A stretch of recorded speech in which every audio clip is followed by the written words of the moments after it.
Student, very good evening. I hope you are fine. Welcome to expert classes by Manju ma'am. Student, जैसा कि अभी आप लोगों का हम मॉडल पेपर स्टार्ट किए हैं, जो कि कौन सी क्लास है स्टूडेंट? तो बीए बीएससी थर्ड सेमेस्टर. आपका विषय कौन सा है? तो होम साइंस है. और पेपर का नाम क्या है स्टूडेंट? तो advance nutrition and human development, ये आप लोगों का पेपर का नाम है. इसे हिंदी में क्या बोलते हैं? हिंदी इस पेपर का नाम को हम क्या बोलते हैं? उन्नत पोषण. ठीक है स्टूडेंट, याद रखिएगा, उन्नत पोषण एवं मानव विकास. उन्नत पोषण एवं मानव विकास, ये आपका क्या है? हिंदी में पेपर का नाम है.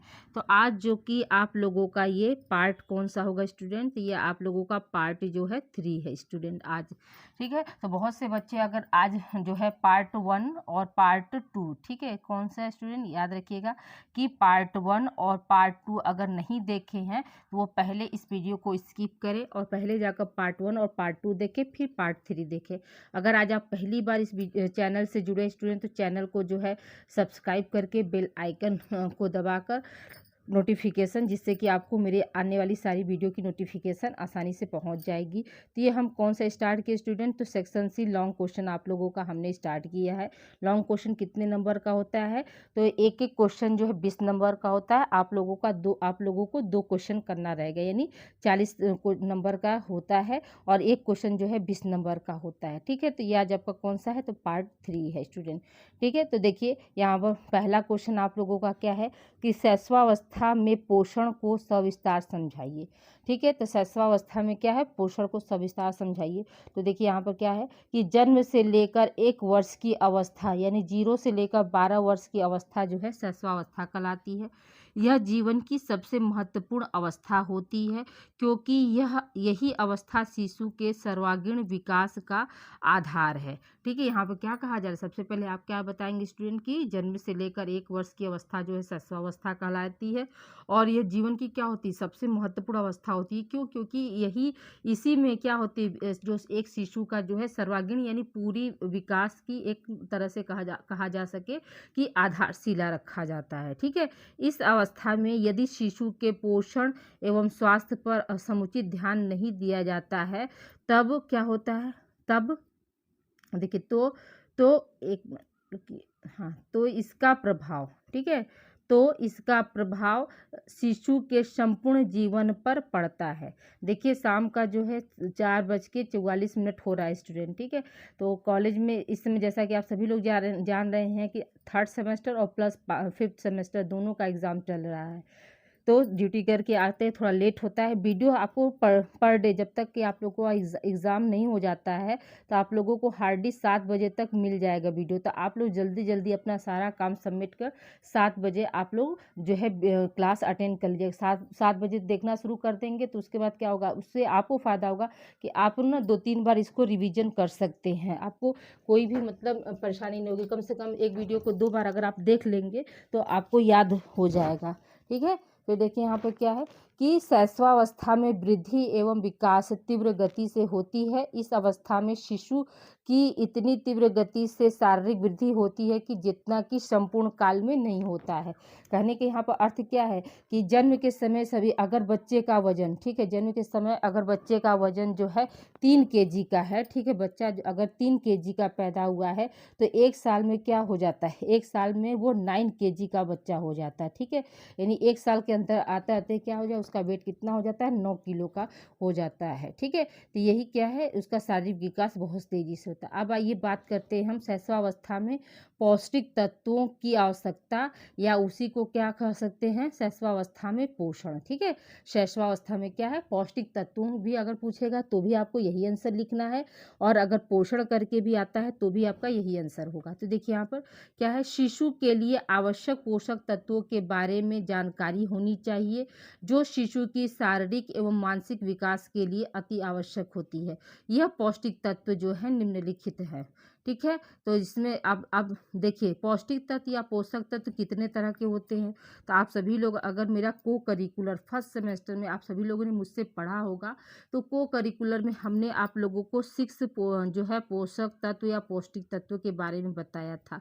ठीक है, तो पहला उसमें क्या था आप लोगों का, आपको याद है, मैंने सुन लिया। पहला आपका क्या था, कार्बोज या कार्बोहाइड्रेट। दूसरा क्या था आपका, वसा था।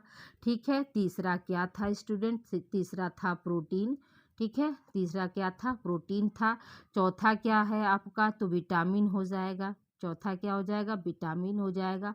पांचवा क्या है, आप मेरे साथ साथ बोल रहे हैं, मुझे याद आ रहा है कि आप लोग को सारी चीज़ें याद है। खनिज लवण था। ठीक है, खनिज लवण। और छठवां क्या है आपका, जल है। तो ये सभी क्या है, ये 6 क्या है आपके पोषक तत्व या पौष्टिक तत्व। ये सारे पोषक तत्व या पौष्टिक तत्व जो है हमको कहाँ से मिलते हैं स्टूडेंट, तो जब हमें ये सारे पोषक तत्व किससे मिलते हैं, आपने बताया, हमने सुन लिया कि भोजन से मिलते हैं। तो आइए हम एक एक को देखते हैं। तो देखिए पहला क्या है आपका, कैलोरी। ठीक है, तो कैलोरी क्या है, देखिए शैशवावस्था में शिशु को कैलोरी मांग उसके शारीरिक वजन पर निर्भर करती है। बच्चों की क्रियाशीलता एवं वजन के अंतर के अनुसार कैलोरी मांग में भी अंतर होता है। यानी जैसे कहने का मतलब क्या है, किसी भी शिशु का जैसा वजन हो और उसका कार्य करने की क्षमता, जैसे बहुत से बच्चे क्या होते हैं, बहुत जन्म से ही हाथ पैर मारना बहुत मतलब एक्टिव रहते हैं।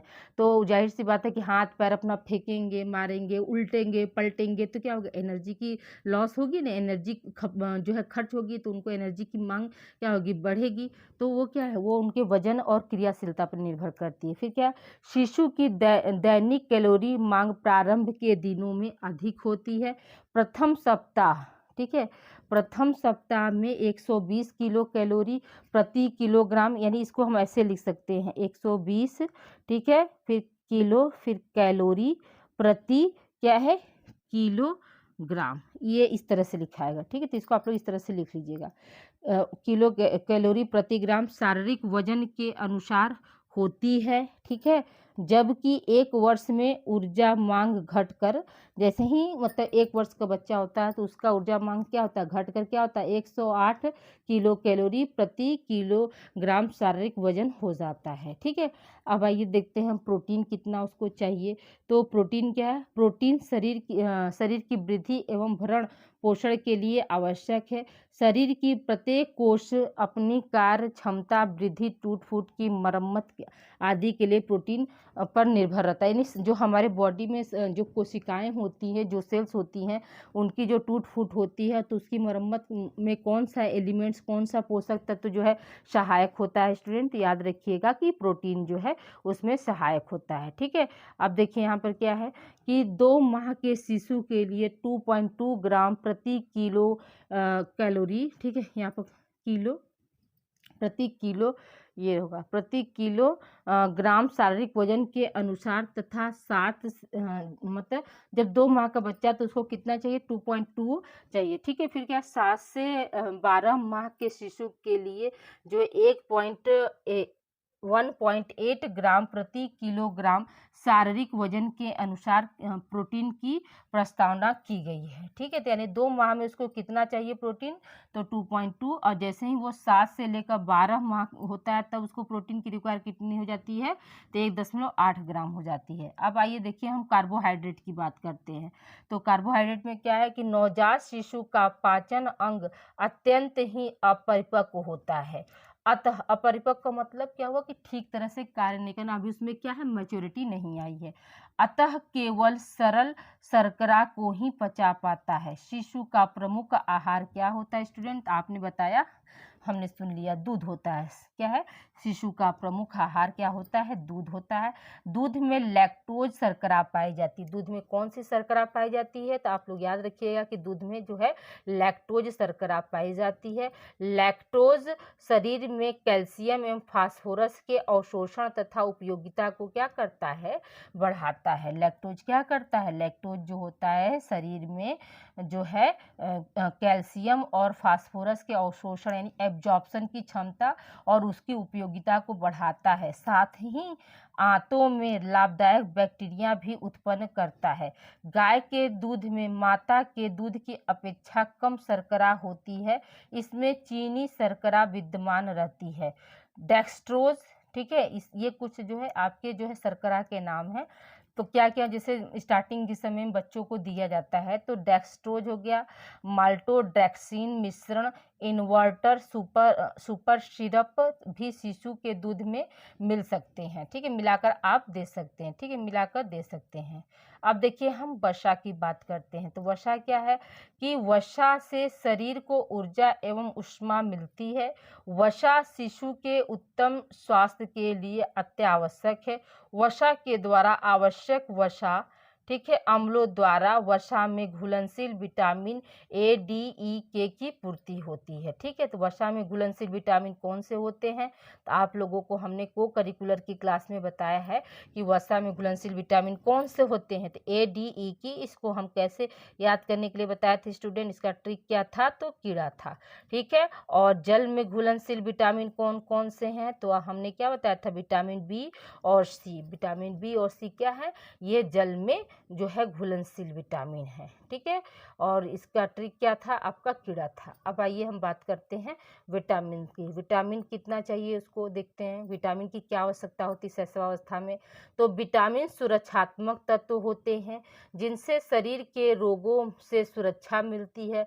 प्रत्येक विटामिन किसी न किसी रोग का प्रतिरोध होता है, अतः शिशु के उत्तम स्वास्थ्य के लिए विभिन्न प्रकार के विटामिन नितांत आवश्यक हैं। ठीक है, तो जो विटामिन सी है, ठीक है, विटामिन ए है, तो आप देखते हैं ना कि ग्रामीण में क्या होता है, गांव घर में जो है मतलब सरकार के द्वारा जो है विटामिन ए जो है खुराक के तौर पर चलाया जाता है। विटामिन ए से क्या होता है, शिशु की आंख की रोशनी जो होती है बरकरार रहती है, उसको रतौंधी नहीं हो सकता है।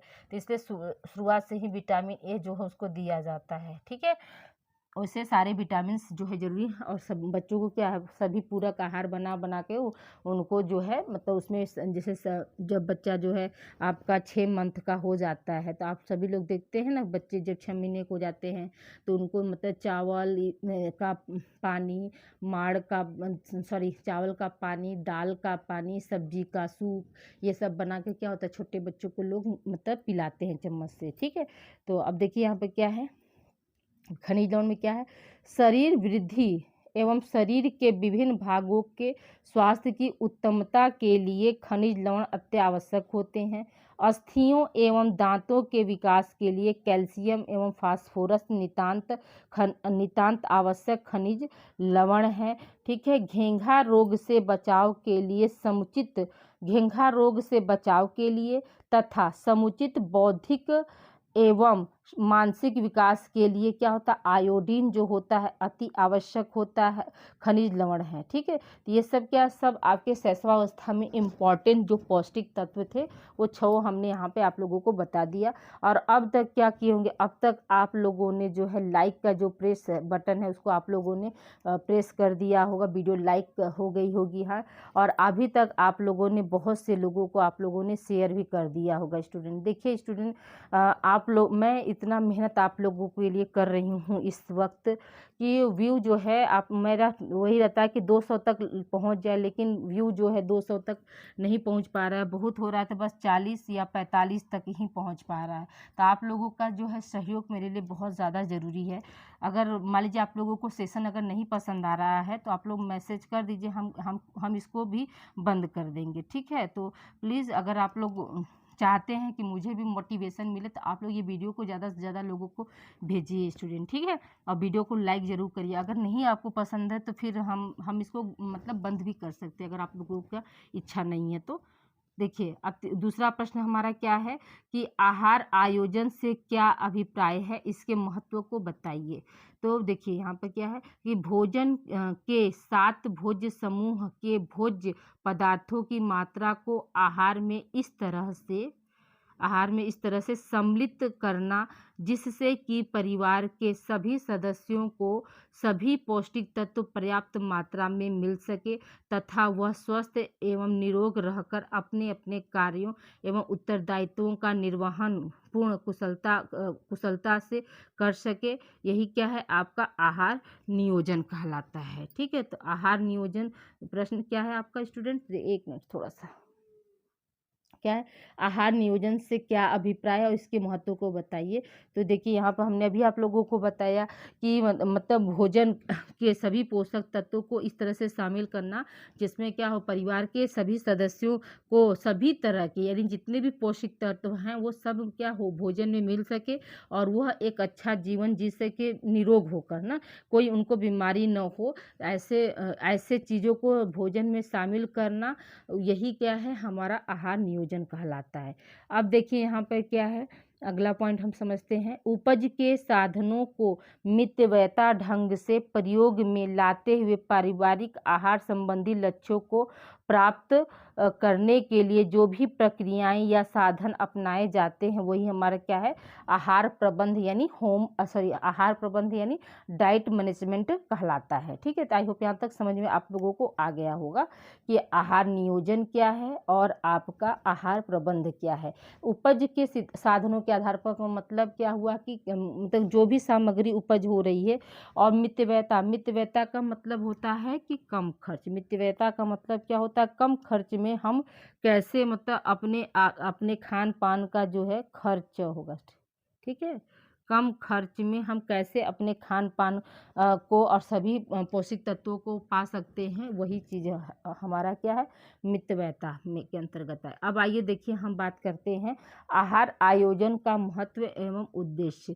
तो देखिए आहार आयोजन का महत्व क्या है या उद्देश्य क्या है। तो पहला देखिए कि आहार आयोजन से परिवार के सभी सदस्यों की दैनिक आवश्यकताओं के अनुसार सभी पौष्टिक तत्वों की पूर्ति हो जाती है, उनका स्वास्थ्य उत्तम रहता है, वह निरोग रहते हैं तथा उनके कार्य क्षमता एवं कुशलता बढ़ती रहे तथा उनके कार्य जो है क्षमता और कुशलता क्या होती है, बढ़ती है। दूसरा पॉइंट हमारा क्या है, आहार आयोजन करने से 1 माह या 1 सप्ताह के लिए सभी आहार सामग्री जैसे आपके हरे पत्तेदार सब्जियां, दूध, अंडा, मांस, मछली को छोड़कर खरीद कर लाने से समय, शक्ति व धन की क्या होती है, बचत होती है। ठीक है, धन की क्या होती है, आपकी बचत होती। तो ये भी बात सही है कि हम 1 हफ्ते के लिए, जैसे अगर मान लीजिए हमारे यहाँ फ्रिज नहीं है तो हम 1 हफ्ते के लिए हरे पत्तेदार सब्जियां नहीं लाए, और फ्रिज में भी पत्तेदार सब्जियां अगर हम रखते हैं, जैसे पालक हुआ, अगर इसको हम रखेंगे तो 2-3 दिन बाद क्या होता है, फ्रिज में भी ये खराब हो सकती है। दूध भी है, जो है दूध, अंडा, मांस, मछली, ये सब जैसे लाकर मतलब स्टोर नहीं किया जा सकता अगर हमारे पास फ्रिज नहीं है। तो अगर इसके अलावा जो है, जैसे आप लोगों का नमक हो गया, दाल, चावल, गेहूँ, आटा, ये सब बेसन, ये सब क्या, इसके अलावा कि जितनी भी मसाले, ठीक है, ये सब क्या है, ये सब हम खरीद कर लाकर रख सकते हैं। ठीक है, बार बार बाजार जाने की आवश्यकता नहीं होती है, ये देख लीजिए उसी में था भी। अब देखिए तीसरा पॉइंट आपका क्या है, आहार नियोजन करने से गृहिणी का बहुत समय बचता है जिसका सदुपयोग वह अन्य कामों में कर सकती है और विकास कार्य में भी अपना क्या कर सकती है, सहयोग दे सकती है। ठीक है, अगले पॉइंट की ओर चलते हैं स्टूडेंट, आहार नियोजन से, ठीक है, आहार नियोजन से धन की बचत होती है क्योंकि भोज्य सामग्री क्रय हेतु इसकी कीमत की गणना हो जाती है जिससे बजट को नियंत्रित किया जा सकता है। तो आहार नियोजन से क्या होता है, जैसे मील प्लानिंग हम करते हैं तो उससे क्या होते है, उससे हमारी धन की भी बचत होती है और जो मतलब सामान हमें खरीदना है हम अपने बजट के अनुसार जो है उसको खरीद सकते हैं, अपने बजट को भी नियंत्रित कर सकते हैं। अगले पॉइंट की तरफ बढ़ते हैं। 5वां पॉइंट हमारा क्या कह रहा है कि भोज्य पदार्थों में पौष्टिक मूल्य मालूम रहने से भोजन के चुनाव में कठिनाई नहीं होती है, साथ ही भोजन में विविधता लाई जा सकती जाती है। तो जो भी हम सामग्री खरीद रहे हैं, अगर उसका हमको न्यूट्रिटिव वैल्यू पता है स्टूडेंट, तो हमको क्या उसको चुनाव करने में कोई दिक्कत नहीं होगी। और उसमें हम क्या है, एक ही जैसे पत्ता गोभी ही आप रख लीजिए, तो पत्ते गोभी का आप क्या क्या बना सकते हैं। आप पत्ते गोभी की भुजिया बना सकते हैं, आप पत्ते गोभी को ग्रेवी वाली सब्जी बना सकते हैं, आप पत्ते गोभी का कोफ्ता वाला सब्जी बना सकते हैं, आप पत्ते गोभी से मंचूरियन बना सकते हैं, आप पत्ता गोभी जो है सैलेड के रूप में आप उपयोग कर सकते हैं, आप पत्ते गोभी को मिलाकर इडली भी बना सकते हैं। अब ये क्या हुआ, आपने भोजन में इसके में वेरिएशन ला दिया ना, वो ही चीज़ यहाँ पर बताया जा रहा है। अब देखिए आपका छठा पॉइंट क्या कह रहा है, गृहिणी को इस बात की भी जानकारी हो जाती है कि सस्ते भोज्य पदार्थ भी सभी पौष्टिक तत्वों से परिपूरित एवं भरपूर होते हैं। ऐसा नहीं है कि महंगे फल व महंगी सब्जियां ही पौष्टिक तत्वों से परिपूर्ण होती हैं। तो ये देखिए एक कुशल गृहिणी के ये लक्षण होते हैं कि कोई ज़रूरी नहीं कि आप जो है महंगे फल और सब्जियों से ही जो है पौष्टिक तत्व वाले मतलब पौष्टिकता पा सकते हैं। आप क्या है सस्ते सब्जियों में भी वही ऐसा तो नहीं है ना कि जो आपके पत्ते गोभी में सब्जी मतलब मिलेगा तो पौष्टिक तत्व को तो ये हम ये दिमाग में नहीं रख सकते। अगर हमारे पास ब्रोकली खरीदने का अगर हमारे पास हैसियत नहीं तो हम पत्ता गोभी से भी तो काम चला सकते हैं ना। वही चीज़ यहाँ पर कहने का मतलब है, ठीक है। जैसे हम सेव अगर खाएंगे तो हमको आयरन मिलेगा, ठीक है। तो उसके जगह पर अगर हमारी सामर्थ्य नहीं है सेव खरीदने की, तो हम उसके जगह पर क्या कर सकते हैं, हम भेली खा सकते हैं, हम उसके जगह पर पालक खा सकते हैं। ये सब क्या सभी आपके आयरन के स्रोत हैं, ठीक है। अब देखिए सातवां पॉइंट क्या है कि जिन परिवार में घी, ठीक है, दूध, अंडा, दही आदि भोज्य पदार्थ आर्थिक विपन्नता के कारण नहीं खरीदे जा सकते हैं, वहाँ आहार नियोजन के द्वारा विटामिन एवं खनिज लवणों होगा स्टूडेंट, ठीक है, खनिज लवण बना लीजिएगा।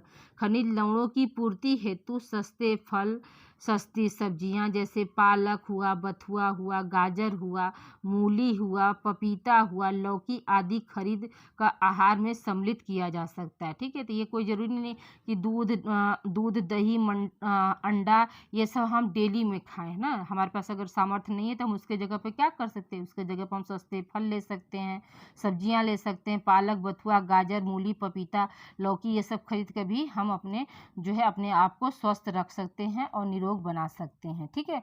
अब आइए अगला पॉइंट हमारा क्या है, आठवां पॉइंट देखते हैं। आहार आयोजन से सुबह या दोपहर की बची हुई वस्तुओं का उपयोग नवीन व्यंजन बनाने हेतु किया जा सकता है। जैसे दोपहर में दाल या सब्जी बच गई तो उसका उपयोग रात्रि के खाने में आटे होगा स्टूडेंट, ठीक है, खाने में आटे के साथ आटे के साथ मतलब उसको गूँथ कर क्या कर सकते हैं, उस यहाँ पर लिख दिए आटे के साथ गूँथ कर पराठे बनाने में किया जा सकता है, ठीक है। अगले पॉइंट की ओर बढ़ते हैं। नवां पॉइंट हमारा क्या है कि आहार आयोजन न केवल घर में ही आवश्यक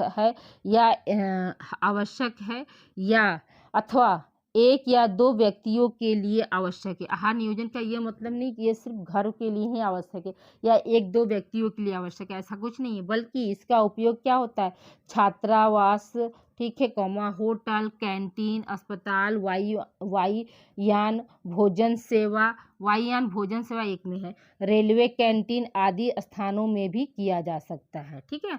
10वां पॉइंट हमारा क्या है, 10वां पॉइंट देखते हैं। आहार आयोजन करते समय न केवल संतुलित एवं पौष्टिक आहार की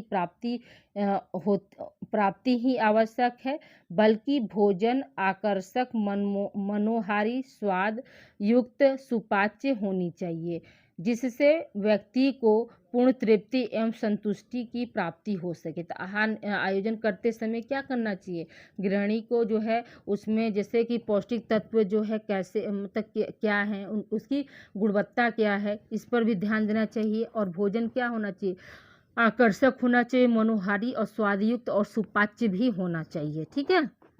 अगले पॉइंट की ओर चलते हैं। अगला प्रश्न देखिए। अगला प्रश्न हमारा क्या है, तो देखिए ये पिछले साल आप लोगों को ये क्वेश्चन आया हुआ था, तो देखिए इसको भी हमने यहाँ पर शामिल कर दिया कि पोषणीय कमी के प्रभाव बताइए या पोषक तत्वों से क्या कमी होती है इसको समझाइए। देखिए यहाँ पर भोजन, उत्तर देखिए इसका, भोजन से हमें सभी प्रकार के पोषक तत्व मिलते हैं तथा उनकी कमी होने से शरीर में अनेकों तरह की बीमारियां देखने को भी मिलती है। पोषक तत्वों की संख्या होती है जिसमें क्या है आपका, देखिए जिसमें हमने कार्बोहाइड्रेट, वसा, प्रोटीन, विटामिन, खनिज लवण और जल आदि क्या होते हैं, ये छह आपके पोषक तत्व हैं वो शामिल होते हैं। अब देखिए एक एक को हमने यहाँ पे डिफाइन कर दिया कि कार्बोहाइड्रेट की कमी के क्या प्रभाव हैं, क्या क्या कार्बोहाइड्रेट की अगर कमी होती है तो क्या होता है। तो पहला पॉइंट क्या है कि वजन कम होना, कार्बोहाइड्रेट की कमी हो जाएगी तो वजन कम हो जाएगा, थकावट एवं कमजोरी महसूस होगी, शारीरिक विकास अवरुद्ध हो जाएगा यानी रुक जाता है, शरीर की क्रियाशीलता कम होना, ठीक है, यानी जो शरीर का जो काम करने की क्षमता है वो क्या हो जाएगी आपका कम हो जाता है, ठीक है। पांचवा पॉइंट क्या है, स्वभाव में घबराहट एवं चिड़चिड़ापन आ जाना।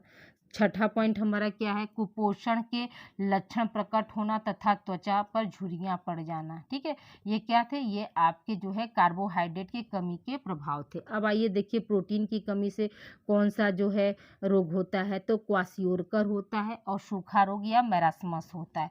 जो क्वाशियोरकर होता है ये आपकी सिर्फ और सिर्फ प्रोटीन की कमी से होता है, और जो मैरास्मस या जो है आपका सूखा रोग होता है ये आपका क्या है, इसमें जो है कार्बोज, ठीक है, कार्बोज प्लस प्रोटीन दोनों की डिफिशियंसी यानी कमी होती है, तब आपका क्या है सूखा रोग या मैरास्मस होता है। क्वाशियोरकर जो है किस में होता है, वो 1 से लेकर 3 वर्ष के बच्चों में पाया जाता है। तो ये जो पॉइंट हम बता रहे हैं उसको भी आप यहाँ डैश देकर एग्जाम में चाहें तो आप लिख सकते हैं, या इसको सिर्फ आप एज इट इज ऐसे भी लिखेंगे तो भी आपको नंबर मिल जाएगा। देखिए ठंडी का समय है तो हाथ इसी तरह से काम नहीं, तो मैं बहुत ही समरप करके आप लोगों को एक जगह ये सारे दी हूँ, ठीक है, मतलब सारे एलिमेंट्स के कमी के क्या क्या प्रभाव हैं। अब देखिए लिपिड या वसा के कमी के क्या प्रभाव होते हैं। तो पहला क्या है, सामान्य वृद्धि रुक जाना। दूसरा क्या है, त्वचा का सूखा, खुरदुरा एवं चमकहीन हो जाना। जैसे अभी क्या है, अभी आप देख रहे हैं ठंडी का समय चल रहा है तो आपकी त्वचा क्या हो रही है, ड्राई हो जा रही है ना। तो इसमें क्या होता है, इसीलिए ठंडी में कहा जाता है ना कि जो है ऑयल ये सब चीज़ों का जो है ज़्यादा सेवन करना चाहिए, जिससे क्या हो हमारे बॉडी में जो है वसा की कमी न हो सके, हमारे जो टिश्यू हैं मसल्स हैं वो क्या है परिपूर्ण उनको वसा मिले और हमारी स्किन जो है ड्राई ना हो पाए। इसीलिए आप देखते हैं गर्मी में तो कोई भी आप देखते होंगे आप में से कोई भी जो है मतलब क्या बोलते हैं तेल हुआ मॉइस्चराइजर ये सब का यूज नहीं करता है, लेकिन ठंडी आते ही क्या करते हैं तेल, बॉडी पे तेल लगाना, मॉइस्चराइजर क्रीम लगाना ये सब शुरू हो जाता है ना। तो ये क्यों, क्योंकि जो तेल होता है वसा होता है वो हमारे शरीर में क्या है ऊष्मा देती है, और ऊष्मा के साथ साथ क्या है एनर्जी भी देती है। ऊष्मा का मतलब क्या होता है कि गर्मी, ठीक है, ऊष्मा का मतलब क्या होता है स्टूडेंट कि गर्मी, है ना, गर्मी देती है, ठीक। अब देखिए फ्राइनोडर्मा हो जाता है। फ्राइनोडर्मा का मतलब क्या होता है, जो त्वचा है जो वो चेहरा जो है आपका मेढक के समान हो जाएगा, ठीक है, जो त्वचा हो जाएगी वो कैसी हो जाती है, मेढक के समान हो जाती है। फिर क्या, कोशिकाओं की कार्य क्षमता में भी कमी हो जाती है।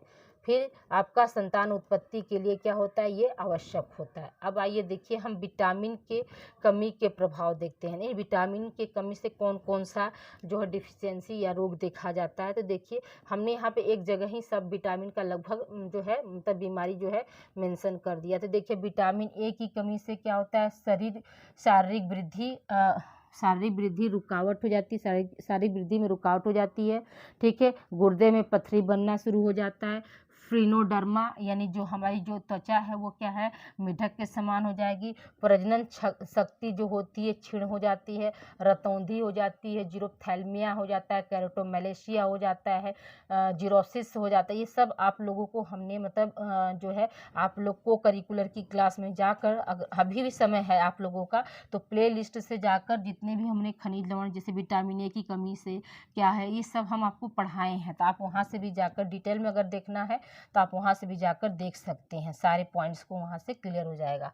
अब आइए देखिए विटामिन बी की कमी से कौन कौन सा रोग होता है।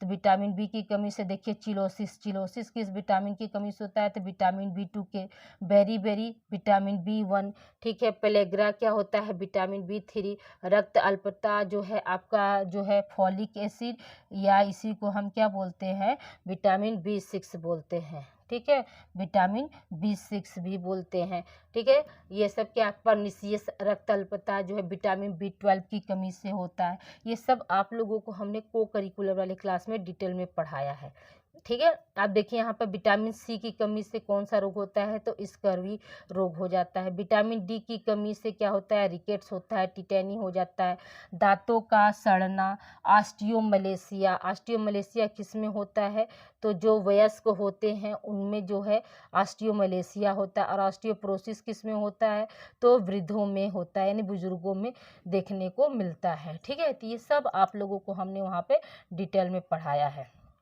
अब देखिए यहाँ पर क्या है, विटामिन ई की कमी से क्या होता है, प्रजनन क्षमता में कमी होती है, यकृत का नेक्रोसिस हो जाता है, मांसपेशियां ऐंठन होती हैं, और क्या है, बांझपन भी पाया जाता है, ठीक है। बांझपन जो है विटामिन ई की डिफिशियंसी है, बांझपन भी क्या होता है, विटामिन ई की डिफिशियंसी है, यानी कमी से होता है।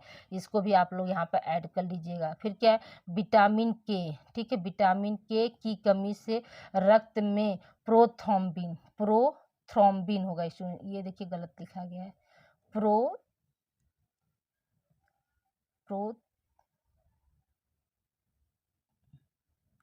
प्रोथ्रोम्बिन, ठीक है। प्रोथ्रोम्बिन की मात्रा क्या होती है, कम हो जाती है। तो प्रोथ्रोम्बिन की मात्रा जब कम हो जाएगी तभी क्या होता है, ब्लड जो है जम नहीं पाता है, तो ब्लड को क्लॉट होने के लिए क्या है, विटामिन के की जो है आवश्यकता होती है, ठीक है। अब आइए देखते हैं, विटामिन B12 की कमी से क्या है, पर्निशियस एनीमिया होती है, भी आप लोगों को हमने बताया। फिर देखिए आपका क्या है, कैल्शियम की कमी से बच्चों में धनुषाकार पैर तथा कबूतर की छाती, जिसको हम पिजन चेस्ट बोलते हैं, रोग हो जाता है। प्रौढ़ अवस्था में कैल्शियम की कमी से ऑस्टियोमलेशिया नामक रोग हो जाता है, और वृद्धावस्था में कैल्शियम की कमी से ऑस्टियोपोरोसिस नामक रोग हो जाता है। ये भी क्या याद रखिएगा कि जो कैल्शियम की कमी से होगा वही रोग जो है आपका क्या होता है, विटामिन जो है डी की कमी से भी होता है, ठीक है। याद रखिएगा कि कैल्शियम की कमी और विटामिन डी की कमी जो है सेम होता है, ठीक है। अब आइए आगे देखते। देखिए आज का वीडियो थोड़ा सा क्या हो रहा है, अधिक टाइम का हो जाएगा स्टूडेंट, 30 मिनट से ऊपर की जा रही है। तो आप लोग अभी तक जो है वीडियो को लाइक कर दिए होंगे, शेयर कर दिए होंगे, और चैनल को जो पहली बार देख रहे हैं वो सब्सक्राइब भी कर दिए होंगे। देखिए यहाँ पर क्या है, फास्फोरस की कमी से भूख में कमी आती है, थकावट, अस्थियों एवं दांतों का कमज़ोर होना, यानी फास्फोरस की जब कमी हो जाती है तो क्या है, किसी को भूख नहीं लगती है, और अस्थियों और दांत जो है कमज़ोर हो जाते हैं, शारीरिक वृद्धि रुक जाती है, क्योंकि दांतों और अस्थियों के मजबूती के लिए क्या होता है स्टूडेंट, आपका कैल्शियम के साथ साथ फास्फोरस की रिक्वायरमेंट होती है। कैल्शियम और फास्फोरस की रिक्वायरमेंट कितनी होती है, तो दो संबंधे एक की होती है, यानी दो जो है कैल्शियम का और एक जो है फास्फोरस का होता है, ठीक है। तो अब देखिए यहाँ पे क्या है, दांतों का कमजोर एवं दुर्बल होना, शारीरिक वृद्धि रुक जाना, और अस्थियों में विकार उत्पन्न हो जाता है, ठीक है। अब देखिए आगे बात करते हैं हम, सोडियम की कमी से क्या होता है, हाइपोनेट्रीमिया हो जाता है। फिर क्या है, पोटेशियम की कमी से क्या होता है, हाइपोकैलेमिया हो जाता है। मैग्नीशियम की कमी से क्या होता है, तो मैग्नीशियम की कमी से स्टूडेंट देखिए मांसपेशी थकान होती है, नाड़ी संस्थान में क्षोभ होता है, हाथ पैरों की पेशियों में पीड़ादायक संकुचन होता है, निराशा अनुभव होता है, ठीक है। मतलब जो जीवन में जो निराशा होती है तो क्या होता है, जैसे ही हमारे घुटनों पैर में, तो हम जीवन के प्रति क्या हो जाते हैं, निराशा अनुभव करते हैं ना। लोहा तथा आयरन की कमी से रक्त अल्पता हो जाती है।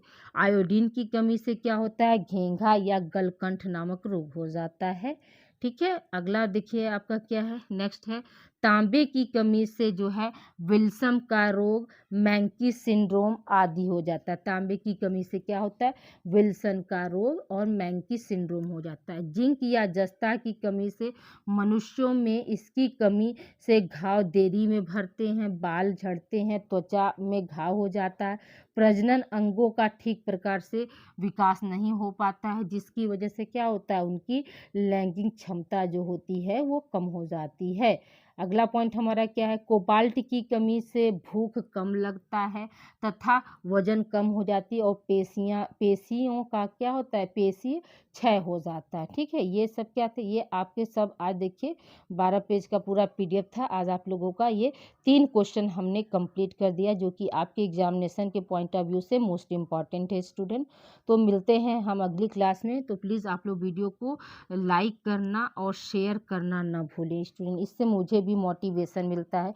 देखिए, मैं भी आप लोगों के लिए हमेशा लगी रहती हूँ कि नहीं, मेरे बच्चों को कोई निराशा जो है नहीं उत्पन्न हो। देखिए 5:15 का समय हो चुका है, तो आज जो है आज के लिए इतना ही, और कोशिश है आप लोगों को 7 बजे तक ये क्लास मिल जाएगा।